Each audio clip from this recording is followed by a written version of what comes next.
sorry, JB. We already know. You know, he didn't even ask either, did he, Jay? But he didn't care. Let's make sure JB gets the first question. I don't need the first question, I just would love to. I did start. That'll be a good change of pace. It's on you, Mack. Good morning, everybody. You got to love college football. It's crazy. I mean, we've had 2 games that came down to the last drive. Other than that, we've beaten teams pretty soundly, except for the App State game. So App State came to the end and we won the game, and then we haven't been successful the last 2 weeks. But it shows you the parity that's out there in college football. I put up scores every Sunday for our players and just see the shocks that happen in college football across the country. And we have to educate ourselves because it is what it is. And I do think the transfer portal's probably made it where everybody's got some really good players. And everybody can, if they're struggling some, they can get good players like we did to be a better team the next year. And the transfer portal's not going away because it's everybody's got a quarterback. I thought King played great Saturday night. He hadn't played that well. He struggled the week before against Boston College, but he played well. But Georgia Tech beat Miami at Miami. So they're obviously a really good team. They've got the fastest receivers that will play probably this year. And we had trouble tackling them in space, and then they ran the ball on us in the second half. So we've got exciting finish to the season. You start looking at, we've got what would be considered 3 rival games, one here with Duke, and at Clemson's hard to play, and Duke's playing great, and then at State's hard to play. So we've got our hands full. We'll have to get ready to go against Campbell this weekend at home. Only have 2 home games left for these seniors who have given us a lot of joy over the last few years. So I want the fans to come out and thank them. And we do think this will be the last 2 games Drake will play at home.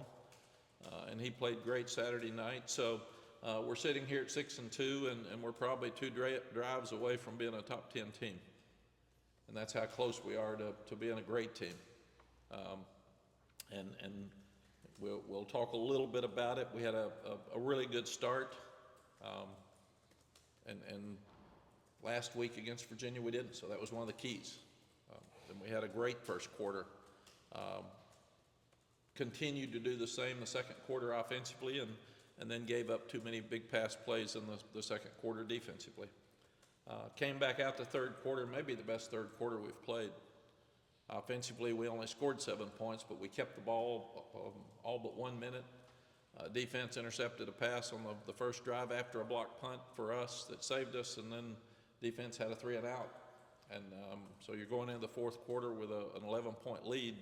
Like last week, we had a 10-point lead against Virginia. And unlike what we've done the previous 4 years, we had played well in the fourth quarters. We have not played well this year in the fourth quarter. We've scored 33 points and given up 56. And you ask why, I don't know why. We're looking at conditioning, we're looking at our practice schedules, we're looking at everything, because you got to win in fourth quarters. And we played better in the fourth quarter against App State, obviously, than last year. But Saturday night's fourth quarter defensively was unacceptable. And it was more like the fourth quarter defense against App State last year, and cost us the game. So we have to finish games better. Offensively, you rush for 267 yards, 5.7 yards per carry. Drake throws for 310 yards, 2 touchdowns, and runs for a touchdown. You score 5 touchdowns in your 5 trips to the red zone. You're 9 of 15 on third down. Those are all the positive things. Still too many penalties. We've got to get rid of the holding penalties. Whether they're holding or not, they call them, and it puts us in a tough spot. Cost us an opportunity to score at the end of the game again. So we've got to eliminate offensive penalties, and most of them are offensive penalties. And the other thing we've got to do that we just haven't done, we've got to score. When we're behind the fourth quarter, we had 2 opportunities to score against Virginia and didn't. And as good as our offense was in the game, you got to win the game. And then the same thing Saturday night. We had 2 opportunities to score. We missed a field goal on one with a guy that's not missed a field goal all year, and then the other one we fumble. and got a first down and had a holding penalty to call it back on the field goal drive. So offensively, we can still get better. We can still do things better and score when we've got opportunities to win games at the end, which we did last year. Our team wasn't as good last year, but we won a lot of close games, and we haven't done that in the last 2 weeks. Defensively, we're just inconsistent. Until we stop the run better than we have the last 2 weeks, we're not going to win here at the end. All these teams run the ball good, and now everybody's just going to line up and run the ball. And I don't know why we were playing good defense early and why we were stopping the run early and why we're not now. And Gene will be here in a minute, and you can ask him. Ask him why he thinks it's a problem and what he thinks we're going to do about it. Because until we stop the run better, we're not going to win another game. Period. You can't give up that many rushing yards. That's football. And I gave the staff a quote from Coach Bowden this morning: don't keep practicing things that aren't working. Why aren't we stopping the run? And we have to. That's basic football, period. And why are we so inconsistent? Why did we play a great first quarter and a great third quarter and then stink in the second and fourth? I don't know. Those are things we've got to get answered. And we've got to make sure I love these players. They tried hard. They had a great week's practice. They were ready to play. So it's on us as coaches to put them in the right positions and give them opportunities to win. So I never ever blame it on players. And I do think that, like everybody else in the country, and Georgia Tech had the same problem, we're having trouble with tempo. It's eliminating calls, and it's eliminating substitutions, and when you get a long drive, people get tired, and you can't substitute. So tempo's the biggest change in college football for defenses across the country, and it's hurting defenses more than ever. And here's a defense that had 2 fourth-down stops that were unbelievable at the first of the game. Had an interception to start the second half of the third quarter, so they did some really good things until the fourth quarter, where we had absolutely could not stop the run, and it cost us a game. Special teams, the good things are Liam Boyd was back, and he kicked all the kicks out of the end zone, so they didn't have a chance to return a kickoff. Doc Chapman stood up on offense and caught a touchdown pass, so good for him. He's worked really, really hard to get that opportunity, but he also had a really good kickoff return and put us in a position to stay in the game at a critical time. So really, really proud of Doc and Liam Boyd. Missed the field goal, like we said, and now we've had another block punt. It's been somebody different every time, but the same scheme, so I've told them we've got to look at changing some things. We had the right people there, but our shield twice, 3 times. 2 times they reached over it, and this time they ran around it behind. So you got to get the ball off on time, but you also have to do a better job in the shield. So we've got to improve in that area. And I also want to brag on William Barnes. I mean, Omarion played great. He had one of the best runs I've ever seen, where we didn't block anybody on the goal line, and he broke a bunch of tackles and scored. He's a special player, and we got to keep getting him the ball. So proud of him. Proud of the offensive line. We've got to eliminate the holding penalties, but they protected Drake well, and they also were running the ball really well for the last 2 weeks. So they're doing a good job with what they need to do, and the tight ends as well. All of it's about stopping the run.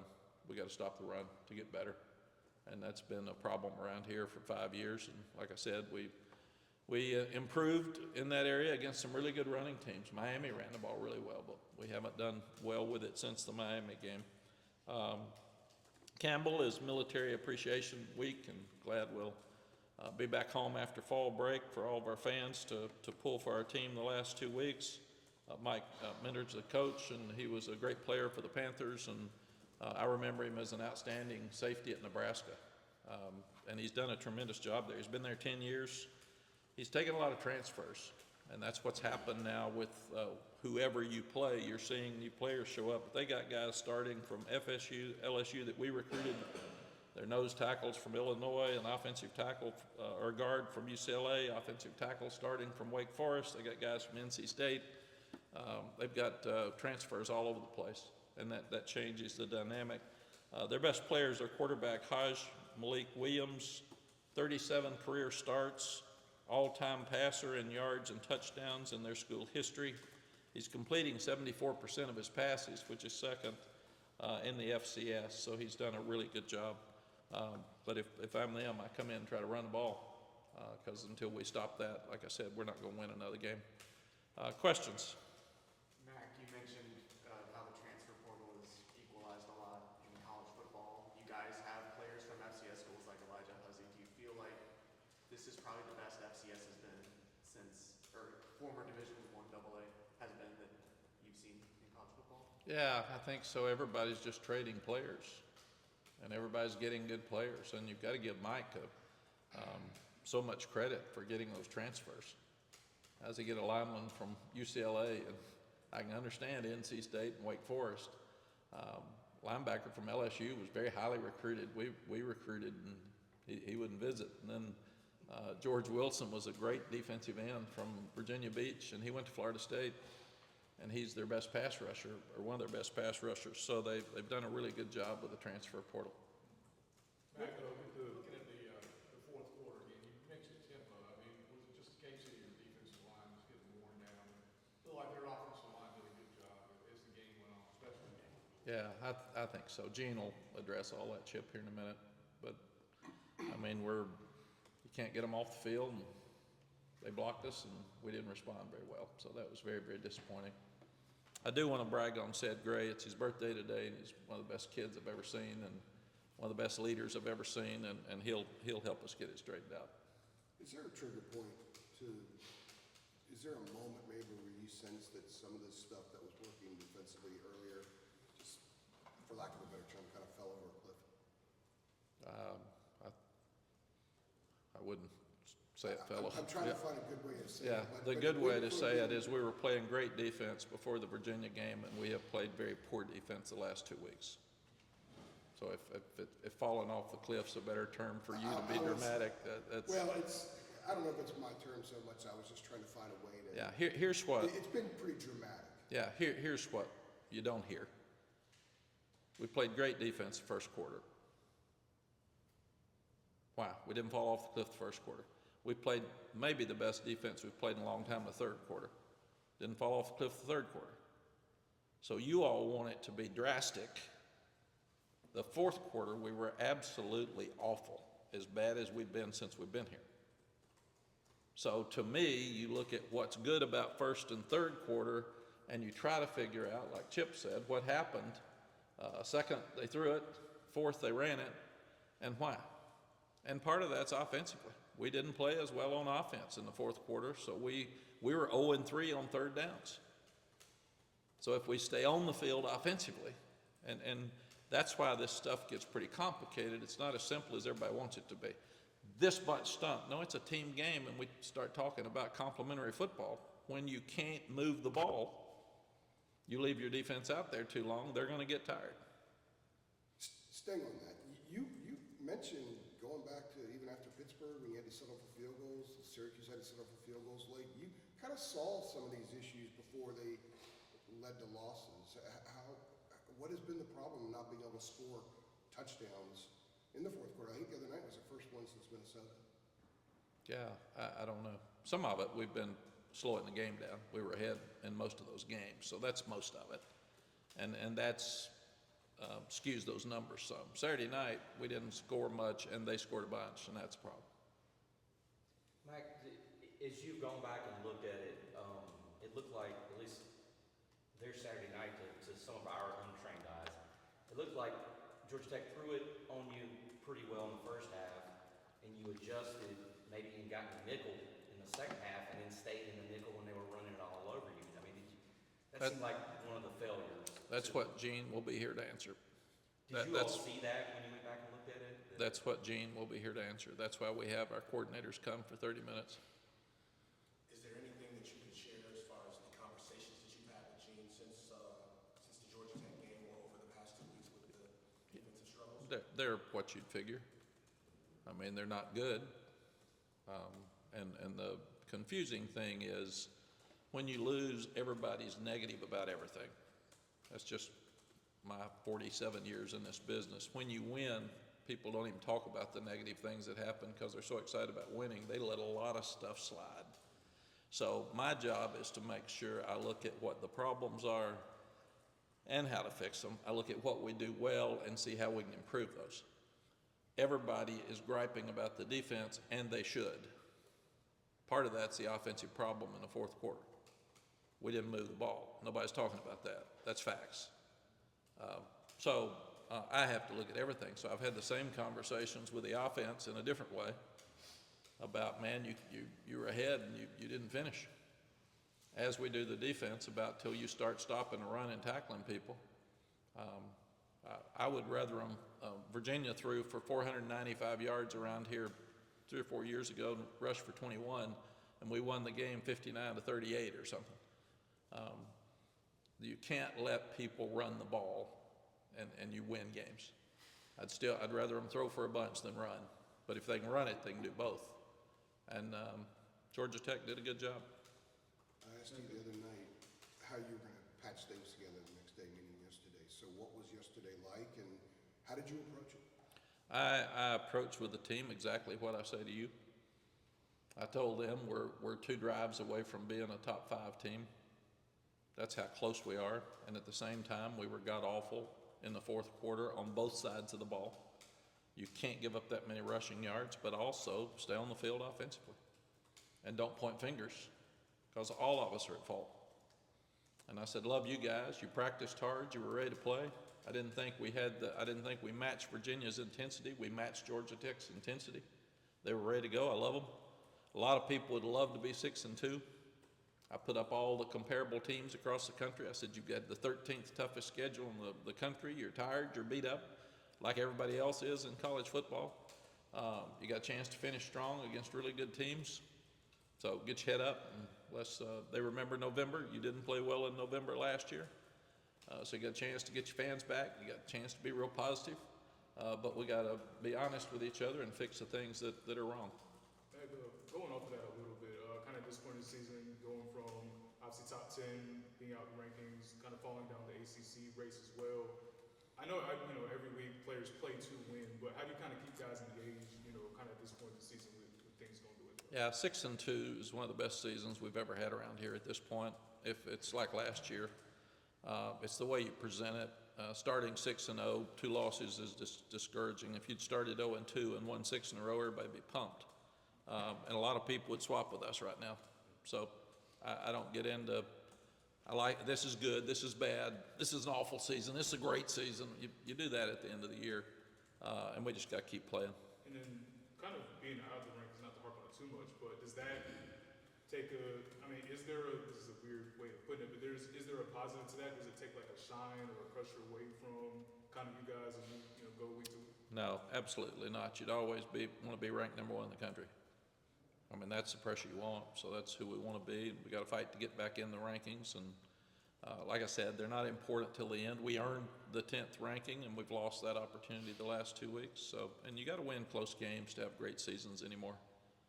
If we lost in overtime to App State, we're 3-3. 5-3. So you can't take that stuff for granted. Winning's hard. You got to appreciate every win. And there's going to be some really good teams with 3 or 4 losses here at the end of the year, and that's going to start happening more and more. We're getting more like the NFL. NFL playoff teams can be 10-4, and they're excited. So that's kind of what's happening in college football.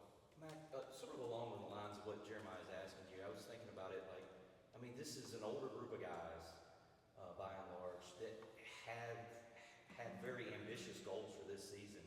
And with the back-to-back losses, some of those goals, move further from reality. As part of your challenge this week, in addition to fixing stuff, just like the motivation, like making sure the motivation doesn't dip or wane, is that part of on your plate? Sure, but if you're trying to be the best you can be, and you're trying to improve every week, and you're trying to play up to a standard, none of that should matter. These are human beings, and obviously there's some disappointment for all of us, but they don't cancel games, they don't cancel the season. Right. There's guys on our team that won 2 games one year, and there's fans that didn't show up for 2 games that are bitching about 6 wins. So, I mean, that's just part of the deal. You just do the best you can do, trying to explain how 120 guys feel, and if they're excited, if they're disappointed. Some that didn't play are mad because they didn't play. Some that played good are really excited. Some that played bad are blaming coaches. I mean, across the country, that's what happens. It's a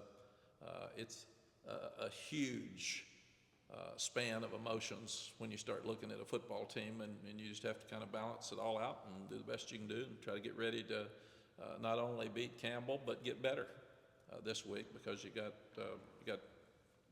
one of the hardest schedules left emotionally that we've ever had. Mack, you talked earlier in the year, you prefer these like FCS games to be toward the beginning of the season. I know hindsight's 2020, but looking at it now, do you feel like this kind of game came at the perfect time for you guys, considering what's happened in the last 2 weeks? I don't know. You got to play good. One of the problems we've got this week is everybody be talking about Duke and Clemson and State and not Campbell, and we've had a tendency around here to not play up to our best at times. So this is a great week for us to play to a standard. We played Wofford a few years ago, and I thought it was awful. They ran the ball on us. They kept the ball. I think we ended up winning 34-7 or something, and we didn't. What was the score? 34-14. And we didn't play well at all. We didn't play with emotion. I thought that they left happy and we left mad. So what you got to do is you got to play. We got a lot of problems we got to fix, and so we got to do the best we can do to get better. We know we're sitting here talking about all the things we got to fix. We got to fix them, and you don't wave a wand and fix them. Matt, can you talk about the tempting, I think that you lose sight of, there's coaching going on during the games, your coordinators, their coordinators, they're adjusting, you're adjusting. So when something happens in the fourth quarter, have they found something? And if they found something that allow them to be successful, is it your coaching job to counter that adjustment? Does that go on all the time during the game? Yeah, it's constant, and that's why the coordinators will come here and answer those questions for you.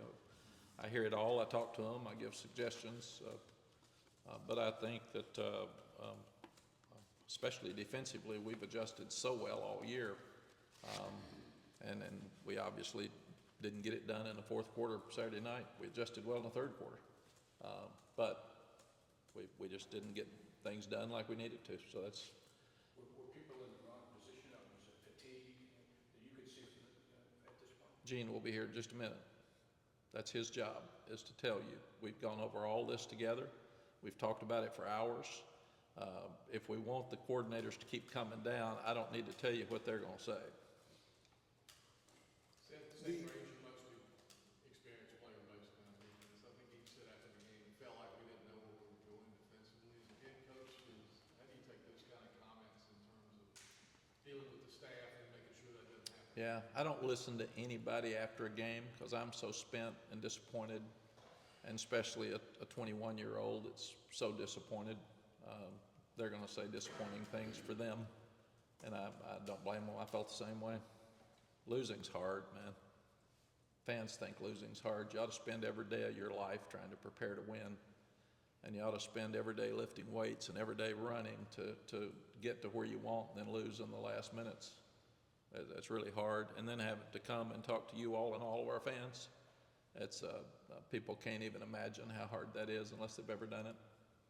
One of the themes of the first 6 games was how defensively they made a lot of adjustments. The communication between Gene and the kids was there.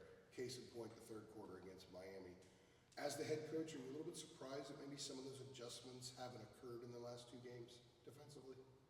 I thought we adjusted really well at halftime. This week we had our best third quarter probably of the year. What we didn't do is they ran the ball and we didn't stop it in the fourth quarter. Is that players that weren't doing what they were supposed to? Is it players not knowing what to do? Was it poor coaching? That's where it gets confusing. And I always put it on the coaches, period. But everybody's responsible to step up. Players are responsible too. You got 11 on the field on defense. You can only put them in so many places. I got to ask, did you sleep much the other night? Because you look a little different after the loss. I know we've seen you other times. Maybe, I don't know what that might be. I'm just kind of curious what your evening was like when you got on the plane, got home, how you kind of went through all that. I did the same thing I do after every game, except this time when it's an away game, I grade the video on the plane. I got home at 3:45.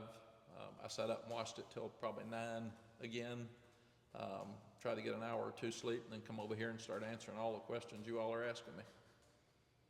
And that's what we do with the staff. We spend an hour and a half with them, then we have to go talk to the players, and then we have meetings for about 3 hours to look at every play and try to decide what worked and what should have been done differently, what adjustments we should have made that we didn't make. Everything you're asking me, we talk about for hours.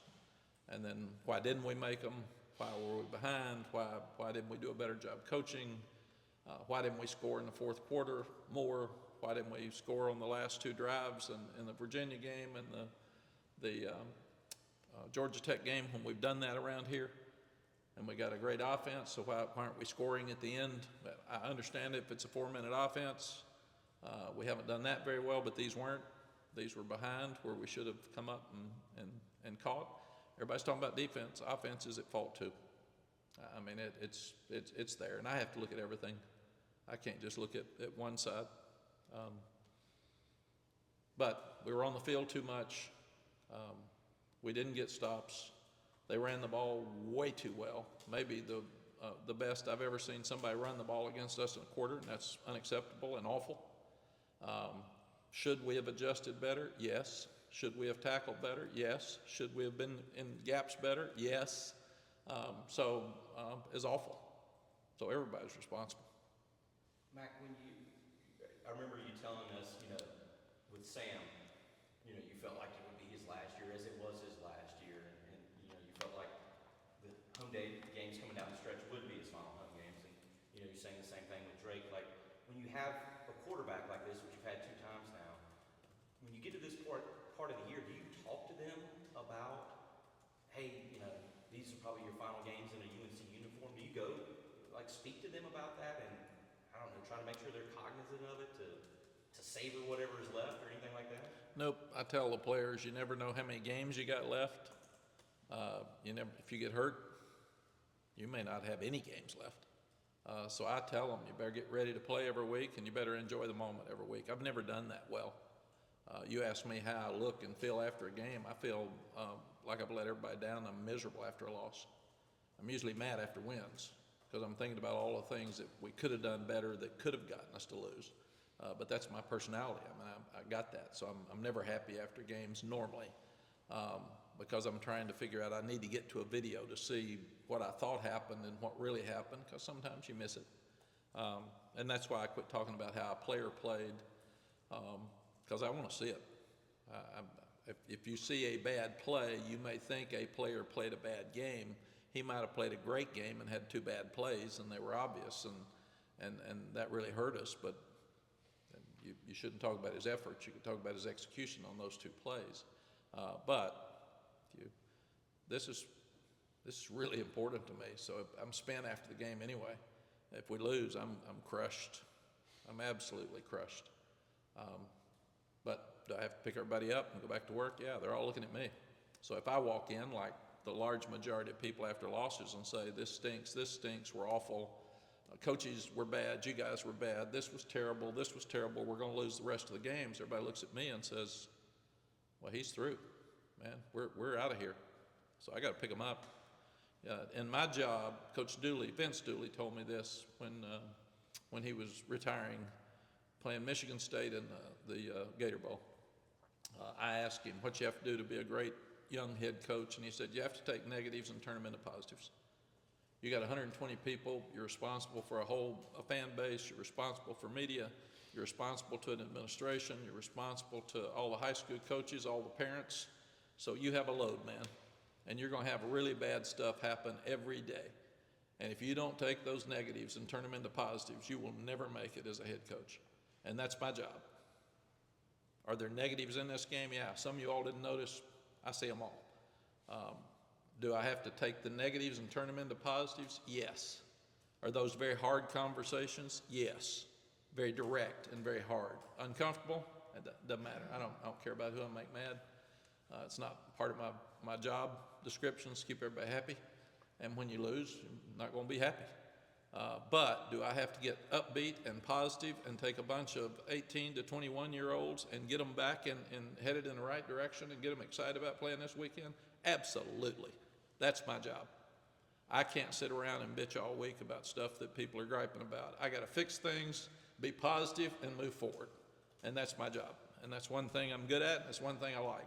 And my job is to have a great practice in the morning, stop the run better, try to figure out why offensively our 1 minutes haven't been as good at the end of the game, get our punting fixed, do a better job with our field goals, got all those marked down, got to get after them in the morning, have a huge practice in the morning, and try to get better for an exciting finish in November, better than we did last year. That's my job. With Doc Chapman having the explosive plays that he had, you mentioned him a little bit earlier. Right now with Nate and Tez kind of being banged up, how do you see him kind of taking on maybe a bigger kind of role in that offense just with the injury situation? Yeah, Jeremiah, last year Doc was dropping all the balls. He just wasn't catching them. We couldn't figure it out. We got him some contacts, and that helped. Very honestly, it did. Fair? Yeah, Daz knew some the same way. Daz was dropping balls, and we got him contact. So that's the first go-to. It's hard to teach somebody to catch that can't catch, but we said, let's get some contacts for you, man. And now he's catching the ball a lot better in practice. In fact, 3 weeks ago, Lonnie Galloway and I said, we need to play him more. And then he dropped 3 straight balls. And it was like he hurt us. And I said, Lonnie said, I got you. Don't worry about it this week. We're not ready for that. But when Nate got hurt, we thought we'll use Bryson Nesbitt more, and we did. He's taken a bigger role, but at the same time, when Doc went in, he produced. So we're ready to play him now. We're ready to put him in the rotation and let him go. And he's real fast, which was obvious on the kickoff return too. But he's getting confidence, and sometimes it just takes a player more. He was more of a running back slot guy in high school, so he carried it more than he caught it. But he's really responding. So yes, I think we'd see him play more. Was that the biggest thing for him? Just real quick, was that the biggest thing for him? The catching. I know you mentioned the contacts and everything, but was the catching aspect, was that kind of the biggest hurdle for him to? Absolutely. And I mean, he's made a 100-degree turnaround from where he was. He was just dropping a bunch of balls, and we were just so frustrated because we love the kid and he's real fast. And now that he's got more confidence catching, and then your quarterback's got to have confidence in him too. Can I follow up on that? The catch he made last week, the one going backwards, I mean, that was a really difficult ball to track and to catch and corral. How much did that little moment help his confidence? I would think with a young guy like him, something like that would just shoot up. Yeah. You think about all of us. There's a lack of confidence is a disease in our society. And a lot of people hide it, but aren't near as many people confident as some act like they are. So here you've got these guys that want to play so badly and they want to please so badly, and they're highly publicized and they're highly recruited, and then they get here and they don't play well. And then everybody's asking, why aren't they playing? And we have to be careful because you don't want to talk bad about a young guy and him feel worse. So it takes sometimes like that play as a moment to say, I got this thing. I can play, I can catch in a game that matters. And with Nate being hurt as much as he's been, then we need Doc to step up. So this should be a great confidence boost for him.